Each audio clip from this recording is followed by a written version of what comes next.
भक्त ध्रुव की कथा। एक बार की बात है, राजा उत्तानपाद थे और उनकी दो रानियां थीं।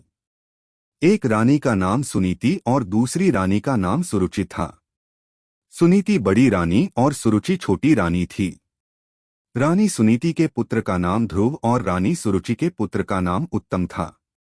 राजा उत्तानपाद का रुझान छोटी रानी सुरुचि के तरफ ज्यादा था, क्योंकि वो दिखने में काफी सुंदर थीं। लेकिन रानी सुरुचि अपनी सुंदरता पर काफी घमंड करती थीं। वहीं बड़ी रानी सुनीति का स्वभाव सुरुचि से बिल्कुल अलग था। रानी सुनीति काफी शांत और समझदार स्वभाव की थीं। राजा का सुरुचि के तरफ अधिक प्रेम देखते हुए रानी सुनीति दुखी रहती थीं।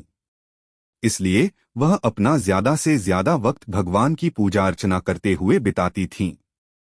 एक दिन सुनीति के पुत्र ध्रुव अचानक अपने पिता राजा उत्तानपाद के गोद में जाकर बैठ गए। वह अपने पिता के गोद में बैठकर खेल ही रहे थे कि वहां छोटी रानी सुरुचि पहुंच गई। राजा के गोद में ध्रुव को बैठे देखकर रानी सुरुचि को गुस्सा आ गया। रानी ने ध्रुव को राजा के गोद से नीचे उतारते हुए कहा, तुम राजा के गोद में नहीं बैठ सकते हो। राजा की गोद और सिंहासन पर सिर्फ मेरे पुत्र उत्तम का अधिकार है। यह सुनकर ध्रुव को बहुत बुरा लगा। ध्रुव वहां से रोते हुए अपनी मां के पास चला गया। ध्रुव को रोता देख मां काफी चिंतित हो गई और ध्रुव से उसके रोने का कारण पूछा। ध्रुव ने रोते हुए सारी बात बताई। ध्रुव की बात सुनकर मां के आंखों में भी आंसू आ गए। ध्रुव को चुप कराते हुए सुनीति ने कहा, भगवान की आराधना में बहुत शक्ति है। अगर सच्चे मन से आराधना की जाए तो भगवान से तुम्हें पिता की गोद और सिंहासन दोनों मिल सकते हैं। मां की बात सुनकर ध्रुव ने निर्णय कर लिया कि वह सच्चे मन से भगवान की आराधना करेंगे। ध्रुव अपने महल से भगवान की प्रार्थना करने जंगलों की तरफ निकल पड़े। उन्हें रास्ते में ऋषि नारद मिले। छोटे से ध्रुव को जंगलों की तरफ जाता देख नारद ने उन्हें रोका। नारद ने उनसे पूछा, तुम जंगलों की तरफ क्यों जा रहे हो? ध्रुव ने उन्हें बताया कि वो भगवान का ध्यान करने जा रहे हैं। ध्रुव की बात सुनकर नारद ने उन्हें समझाकर राजमहल वापस भेजने की कोशिश की, लेकिन ध्रुव ने उनकी एक न सुनी। ध्रुव के निर्णय के कारण नारद ने ध्रुव को नमो भगवते वासुदेवाय मंत्र का जाप करने को कहा। इसके बाद ध्रुव जंगल में जाकर इस मंत्र का जाप करने लगे। उधर नारद ने महाराज उत्तानपाद को ध्रुव के बारे में बताया। बेटे के बारे में सुनकर महाराज का मन चिंतित हो गया।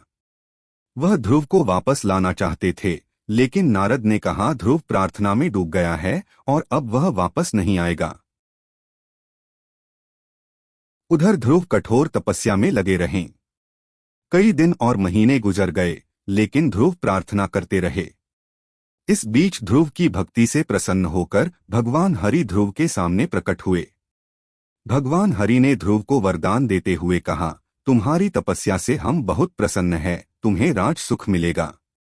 साथ ही तुम्हारा नाम और तुम्हारी भक्ति हमेशा के लिए जानी जाएगी। यह कहकर भगवान ने ध्रुव को राजमहल की तरफ भेज दिया। भगवान के दर्शन पाकर ध्रुव भी बहुत खुश हुए और उन्हें प्रणाम कर महल की तरफ चले गए। बेटे को महल वापस आते देख राजा खुश हो गए और उनको अपना पूरा राज्य सौंप दिया। भगवान हरि के वरदान से भक्त ध्रुव का नाम अमर हो गया और आज भी उन्हें आसमान में सबसे ज्यादा चमकने वाले तारे ध्रुव तारे के नाम से याद किया जाता है। कहानी से सीख। इस कहानी से यही सीख मिलती है कि अगर धैर्य और सच्चे मन से कोई प्रार्थना करे तो उसकी इच्छा जरूरी पूरी होती है।